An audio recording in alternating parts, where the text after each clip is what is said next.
Hello everyone. तो कैसे हैं आप लोग?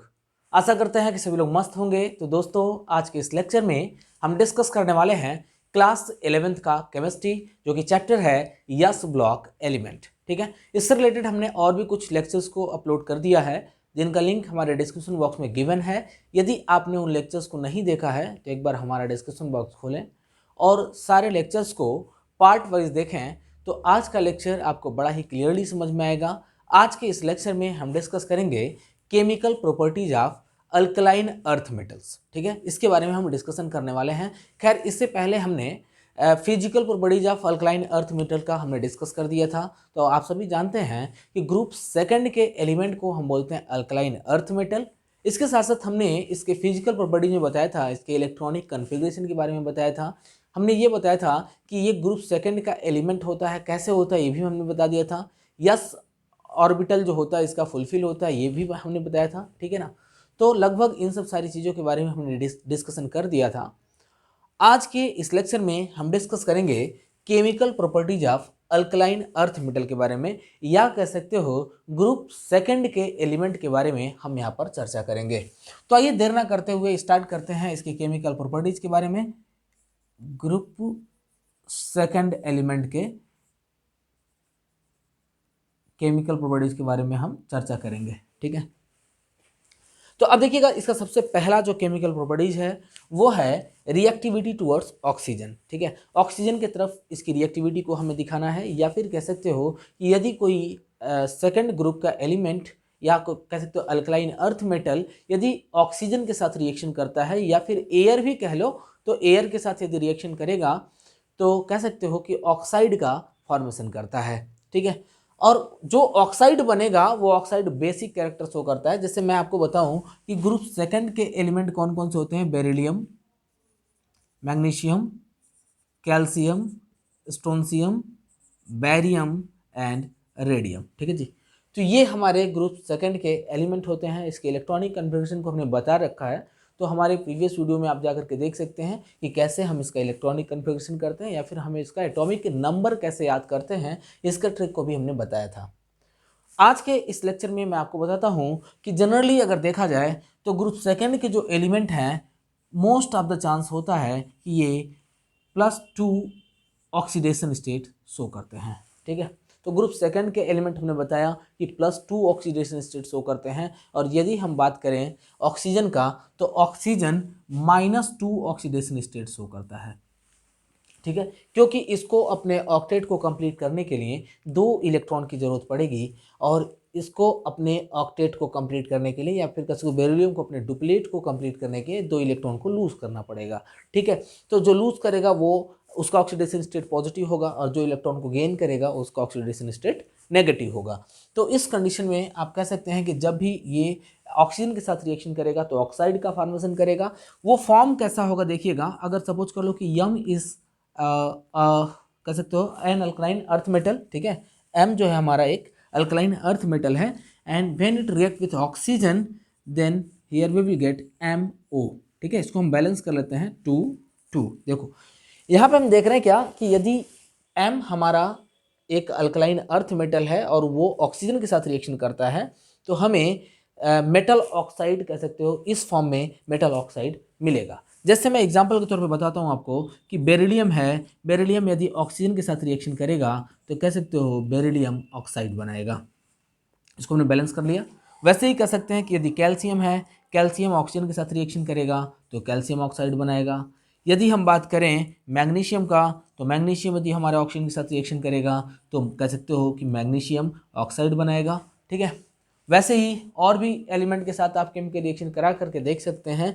तो ये जितने भी एलिमेंट हैं, ये सारे के सारे एलिमेंट ऑक्साइड का फॉर्मेशन करते हैं when it react with air. ठीक है, और इनका जो ऑक्सीडेशन इनका जो कह सकते हो रिएक्टिविटी होगा ऑक्सीजन की तरफ, वो काफ़ी अच्छा होगा। और कह सकते हो कि यहाँ पे मोनो ऑक्साइड आपको दिखाई दे रहा है, सिर्फ मोनो ऑक्साइड ही बनेगा, क्योंकि दोनों का ऑक्सीडेशन स्टेट यदि देखा जाए तो एक का +2 और एक का -2, तो दोनों की जो बॉन्डिंग है वो काफ़ी अच्छे से हो सकती है। तो इसलिए यहाँ पे देख रहे हो कि सभी मोनो ऑक्साइड प्रोड्यूस कर रहे हैं। ठीक है, तो आपने ये समझ लिया कि ये ऑक्सीजन के साथ कैसे रिएक्शन करता है। साथ ही साथ देखो, अब नेक्स्ट बताता हूँ आपको रिएक्टिविटी टुवर्ड्स हाइड्रोजन। तो अगर कोई अल्कलाइन अर्थ मेटल हाइड्रोजन के साथ रिएक्शन करेगा तो वहाँ पे हाइड्राइड का फॉर्मेशन करता है। सपोज कर लो कि M हमारा कोई मेटल है, ग्रुप सेकंड का मेटल है, और ये रिएक्शन कर रहा है हाइड्रोजन के साथ, तो यहाँ पे मिल जाएगा MH2। ठीक है, MH2 मतलब क्या हो गया कि यहाँ पे देख रहे हो कि ये मेटल हाइड्राइड बना लिया है। यहाँ पे जैसे मेटल ऑक्साइड बन रहा था इस कंडीशन में, वैसे ही आप दूसरे कंडीशन में देख रहे हो कि मेटल हाइड्राइड का फॉर्मेशन हो रहा है। ठीक है, अब जैसे मैं तुम्हें कुछ एग्जाम्पल के हेल्प से समझाता हूँ। अगर हम बात करें मैग्नीशियम का, तो मैग्नीशियम जब हाइड्रोजन के साथ रिएक्शन करेगा तो बना लेगा मैग्नीशियम हाइड्राइड। ठीक है, अगर बात करो कैल्शियम का, कैल्शियम हाइड्रोजन के साथ रिएक्शन करेगा तो बनाएगा कैल्शियम हाइड्राइड। ठीक है, तो सिंपली हमने देखा कि जब भी कोई ग्रुप सेकंड का एलिमेंट हाइड्रोजन के साथ रिएक्शन करेगा तो मेटल हाइड्राइड का फॉर्मेशन करेगा। जैसे यहाँ पे हमने बोला मैग्नीशियम हाइड्राइड, ये कैल्शियम हाइड्राइड। ठीक है, वैसे यहाँ पे देखो ये क्या हो गया, बेरिलियम ऑक्साइड, ये थोड़ा सा मिट गया है, ये हो गया हमारा बेरिलियम ऑक्साइड, ये हो गया कैल्शियम ऑक्साइड। ठीक है, ये हो गया मैग्नीशियम ऑक्साइड। अब और आगे बढ़ते हैं, नेक्स्ट देखते हैं इसका रिएक्टिविटी वाटर की तरफ। तो कह सकते हो क्या कि कोई भी अगर अल्कलाइन अर्थ मेटल वाटर के साथ रिएक्शन करेगा तो कह सकते हो कि मेटल हाइड्रोक्साइड का फॉर्मेशन करेगा और साथ ही साथ यहाँ से हाइड्रोजन गैस इवॉल्व होगा। ठीक है, इसको आप बैलेंस कर सकते हैं। इसको देखो हमने बैलेंस कर लिया है इधर। तो अगर कोई भी जस्ट मिनट, यहाँ पे 2 नहीं रहेगा। ठीक है, ये हाँ अब बैलेंस हो गया। तो देखो अगर कोई भी ग्रुप सेकंड का एलिमेंट वाटर के साथ रिएक्शन करेगा तो मेटल हाइड्रोक्साइड बनाएगा और साथ ही साथ यहाँ से हाइड्रोजन गैस इवॉल्व हो जाएगा। मेटल हाइड्रोक्साइड एक तरह का बेस होगा। ठीक है, बेसिक कैरेक्टर शो करेगा, क्योंकि आप जानते हैं कि कोई भी मेटल अगर वाटर के साथ रिएक्शन करता है तो वो हाइड्रोक्साइड बनाता है। ठीक है, तो यहाँ पर नेक्स्ट हम देखते हैं इस फार्मूले की हेल्प से कुछ केमिकल रिएक्शंस करते हैं। सपोज कर लो कि हम यहाँ पे मैग्नीशियम को ले रखे हैं। ठीक है, और मैग्नीशियम रिएक्शन कर रहा है वाटर के साथ, तो यहाँ पे बन जाएगा मैग्नीशियम हाइड्रोक्साइड एंड यहाँ से हाइड्रोजन गैस इवॉल्व हो जाएगा। ठीक है, अब यहाँ पे देखो जो मैग्नीशियम हाइड्रोक्साइड है इसको हमें बैलेंस करना, सॉरी यहाँ पे 2 रहेगा, ट्वाइस फॉर्म रहेगा। ठीक है, यहाँ पर अगर इसको आप बैलेंस करना चाहो तो आपको मिल जाएगा, यहाँ पे चार हाइड्रोजन है तो 2 से मल्टीप्लाई कर लिया, और ऑक्सीजन 2 है तो हमने देखो इसको बैलेंस कर रखा है। ठीक है, नेक्स्ट देखो अगर कैल्शियम के साथ ये रिएक्शन करेगा वाटर, तो कह सकते हो कि कैल्शियम के साथ रिएक्शन करके कैल्शियम हाइड्रोक्साइड का फॉर्मेशन करेगा और यहाँ भी ऐसे एक हाइड्रोजन मॉलिक्यूल इवॉल्व हो जाएगा। ठीक है, तो आपने इन सब रिएक्शंस के हेल्प से समझ लिया होगा कि इसकी रिएक्टिविटी ऑक्सीजन के साथ कैसी होगी, हाइड्रोजन के साथ कैसी होगी और वाटर के साथ कैसी होगी। ठीक है, अब हमें थोड़ा स्पेस चाहिए, स्पेस के लिए हमें इसे मिटाना पड़ेगा। तो कुछ पल के लिए मैं वीडियो को पॉज करूँगा और आप भी वीडियो को पॉज करके इन रिएक्शंस को लिख लें और साथ ही साथ इनके रिएक्टिविटी को लिख सकते हैं आप। ठीक है, फिर हम बढ़ते हैं अपने अगले टॉपिक की ओर। हमारा अगला टॉपिक है रिएक्शन विथ एसिड। ठीक है, तो जल्दी से वीडियो को पॉज करके आप इसे नोट कर लें, फिर हम आगे बढ़ते हैं अपने अगले टॉपिक की ओर।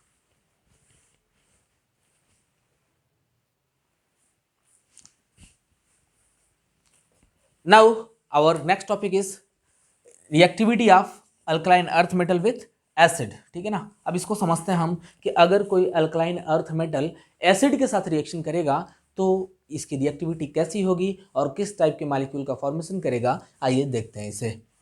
तो जब भी कोई अल्कलाइन अर्थ मेटल यदि एसिड के साथ रिएक्शन करेगा तो एसिड के साथ रिएक्शन करके एक सॉल्ट का फॉर्मेशन करेगा और दूसरा हाइड्रोजन गैस इवॉल्व होगा। ठीक है, ये हमारा कंडीशन है जब ये किसी एसिड के साथ केमिकल रिएक्शन करेगा। जैसे मैं एग्जांपल के तौर पे बताऊं आपको, फॉर एग्जांपल सपोज कर लो कि हमने मैग्नीशियम ले लिया है। मैग्नीशियम रिएक्शन करता है हाइड्रोक्लोरिक एसिड के साथ। ठीक है, तो यहाँ पे बन जाएगा मैग्नीशियम क्लोराइड और यहाँ से हाइड्रोजन गैस इवॉल्व हो जाएगा। ठीक है, इसको बैलेंस कर लो। अगर हम बात करें कैल्शियम का, कैल्शियम मान लो रिएक्शन करता है H2SO4 के साथ यानी सल्फ्यूरिक एसिड के साथ, तो यहाँ पे बना लेगा कैल्शियम सल्फेट और हाइड्रोजन गैस इवॉल्व हो जाएगा। हमें दिखाई दे रहा है कि जो दूसरा रिएक्शन है हमारा वो ऑलरेडी बैलेंस्ड है। तो बताऊँ आपको कि जो मैग्नीशियम क्लोराइड है वो भी सॉल्ट है, जो कैल्शियम सल्फेट है यह भी क्या है, सॉल्ट है। ठीक है, और आगे बढ़ते हैं। सपोज कर लो कि यही कैल्शियम रिएक्शन करता है नाइट्रिक एसिड के साथ, ठीक है, तो बन जाएगा कैल्शियम नाइट्रेट और यहाँ से हाइड्रोजन गैस इवॉल्व हो जाएगा, ठीक है। यहाँ पे 2 हाइड्रोजन है तो 2 से इधर मल्टीप्लाई कर लिया और ये NO3 देखो दोनों तरफ 2 2 हो गया, ठीक है, तो दोनों बैलेंस हो गया। और भी कुछ एसिड के साथ चाहें तो आप रिएक्शन करा के देख सकते हैं। सपोज को इसी कैल्शियम का रिएक्शन हम करा देते हैं HCl के साथ, या फिर इसी कैल्शियम का रिएक्शन हम करा देते हैं CH3COOH यानी कह सकते हो एसिडिक एसिड के साथ, ठीक है। तो हर एक कंडीशन में यही सो होगा कि यहाँ पे कैल्शियम क्लोराइड बना मान लो और इधर क्या हाइड्रोजन गैस इवॉल्व हो गया, तो ये भी क्या सॉल्ट और ये हो गया हाइड्रोजन, सॉल्ट हाइड्रोजन। वैसे यहाँ पे देख लो, चेक कर लो इसे क्या मिलेगा, तो आप देखेंगे कि मिल जाएगा आपको CH3COOCA और इसका ट्वाइस फॉर्म होगा, ठीक है। अब प्लस यहाँ से हाइड्रोजन गैस इवॉल्व हो जाएगा, ठीक है जी। तो ये मिल गया आपको कैल्शियम एसीटेट। तो आपने देखा कि अगर कोई भी ग्रुप सेकंड का एलिमेंट रिएक्शन करेगा किसी एसिड के साथ तो वहाँ पे सॉल्ट और हाइड्रोजन गैस का फॉर्मेशन होगा। आइए नेक्स्ट देखते हैं, इसका नेक्स्ट रिएक्टिविटी है रिएक्टिविटी टुवर्ड्स हैलोजन, ठीक है। तो कोई भी अल्कलाइन अर्थ मेटल, ठीक है, या कह सकते सिंपली आपने अल्कलीज के बारे में भी पढ़ा था कि जब कोई अल्कलीज यदि हैलोजन के साथ रिएक्शन करता है तो सॉल्ट का फॉर्मेशन करता है। इन सिमिलर वे जितने भी अल्कलाइन अर्थ मेटल होते हैं, सारे के सारे अल्कलाइन अर्थ मेटल जब भी हैलोजन के साथ रिएक्शन करेंगे तो वहाँ पर भी सॉल्ट का फॉर्मेशन होगा। तो जैसे मैं आपको दिखाता हूँ कि कैल्शियम है, कैल्शियम रिएक्शन करता है सपोज कर लो किसी हैलोजन के साथ, तो यहाँ पे कैल्शियम में पहले मैं एक मेटल लेता हूँ, मान लो कोई मेटल है वो हैलोजन के साथ रिएक्शन करता है, अल्कलाइन अर्थ मेटल, तो यहाँ पे बन जाएगा MX2, ठीक है। ये क्या है, एक प्रकार का सॉल्ट होता है। तो जैसे मैं यहाँ पे एग्जांपल के तौर पे बताता हूँ आपको, ये तो रहा इसका केमिकल फार्मूला। अगर मैं इसका एग्जांपल लेता हूँ तो हमें मिल जाएगा कि कैल्शियम है, मान लो रिएक्शन कर रहा है क्लोरीन के साथ, तो यहाँ पे बन जाएगा कैल्शियम क्लोराइड, ठीक है। कैल्शियम क्लोराइड क्या होता है जी, सॉल्ट होता है। मैग्नीशियम है रिएक्शन कर रहा है क्लोरीन के साथ, तो मिल जाएगा मैग्नीशियम क्लोराइड, ठीक है। अगर मान लो कैल्शियम रिएक्शन कर रहा है ब्रोमीन के साथ, तो यहाँ पे मिलेगा हमें कैल्शियम ब्रोमाइड, ठीक है। तो आपने इसे समझा कि अगर कोई अल्कलाइन अर्थ मेटल किसी हैलोजन फैमिली की मेंबर के साथ केमिकल रिएक्शन करेगा तो उस कंडीशन में ये सॉल्ट बनाएगा, यानी कि एक हैलाइड सॉल्ट बनाएगा, ठीक है। तो ये चीज़ आपको यहाँ पे क्लियर हो गया होगा कि कैसे कोई मेटल किसी हैलोजन फैमिली के साथ रिएक्शन, कोई अल्कलाइन अर्थ मेटल कैसे हैलोजन फैमिली के मेंबर के साथ रिएक्शन करेगा और किस चीज़ का फॉर्मेशन करता है। साथ ही साथ हम देखते हैं इसके रेड्यूसिंग पावर के बारे में समझते हैं।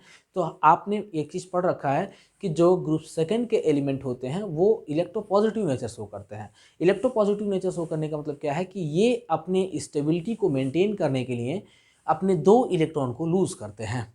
जब तक ये अपने 2 इलेक्ट्रॉन को रिमूव नहीं करेंगे तब तक कह सकते हो कि ये स्टेबल नहीं होंगे, ठीक है। तो अपनी स्टेबिलिटी को अटेन करने के लिए जितने भी अल्कलाइन अर्थ मेटल्स होते हैं वो 2 इलेक्ट्रॉन को बाहर निकालते हैं और बाहर निकाल करके कह सकते हो अपनी स्टेबिलिटी को मेंटेन कर लेते हैं, ठीक है। तो इसलिए कह सकते हैं कि इसके पास रेड्यूसिंग पावर होता है। रेड्यूसिंग पावर मतलब क्या कि it has the property to lose 2 electrons from its valence shell, ठीक है। तो कह सकते हो कि जैसे अगर कोई भी हमारा अल्कलाइन अर्थ मेटल है तो वो अपने 2 इलेक्ट्रॉन को बाहर निकाल करके कैटायन का फॉर्मेशन कर सकता है। जैसे एग्जांपल के तौर पे बताऊं आपको, मैग्नीशियम है तो मैग्नीशियम अपने 2 इलेक्ट्रॉन को लूज करके मैग्नीशियम आयन बना लेगा और यहाँ से देखो 2 इलेक्ट्रॉन बाहर निकल गया। या कैल्शियम है तो कैल्शियम अपने 2 इलेक्ट्रॉन को बाहर निकाल करके यहाँ पे कैटायन का फॉर्मेशन कर लेगा और इधर से देख रहे हो 2 इलेक्ट्रॉन बाहर निकल गया, ठीक है जी। तो लगभग आपने समझ लिया होगा कि इसके रेड्यूसिंग पावर के बारे में कि इसके पास किस प्रकार की रेड्यूसिंग पावर होती है और कैसे हमने कहा कि रेड्यूसिंग पावर है, क्योंकि ये अपने 2 इलेक्ट्रॉन को लूज करके कैटायन बना सकता है, ठीक है। तो यकीनन आपको इसके केमिकल प्रॉपर्टीज समझ में आ गए होंगे कि कोई भी अल्कलाइन अर्थ मेटल की केमिकल प्रॉपर्टी क्या होती है और कैसे ये केमिकल रिएक्शन शो करते हैं विथ डिफरेंट मॉलिक्यूल्स, ठीक है। तो यकीनन आज का लेक्चर आपको समझ में आया होगा और अगर आपको हमारा वीडियो पसंद आए तो इस वीडियो को लाइक करें, साथ ही साथ हमारे चैनल पर यदि आप नए हैं तो इस चैनल को सब्सक्राइब कर लें और बेल आइकन दबाना तो यार बिल्कुल भी ना भूलना, क्योंकि जैसे ही मैं इससे रिलेटेड न्यू टॉपिक को अपलोड करूं तो आपको उसका लिंक सबसे पहले मिल जाए और आप उस वीडियो का लाभ उठा सकें। ठीक है, तो मैं आपको एक चीज़ और बता दूं कि ये हमारा चैनल है स्पेशली फॉर फिजिक्स, लेकिन अब हमने इस पर केमिस्ट्री का वीडियो अपलोड करना शुरू कर दिया है। तो आप जल्दी से इस वीडियो को लाइक कर दें और इस चैनल को सब्सक्राइब कर लें। तो मिलते हैं आपसे अगले वीडियो में एक नई एनर्जी के साथ। जय हिंद दोस्तों।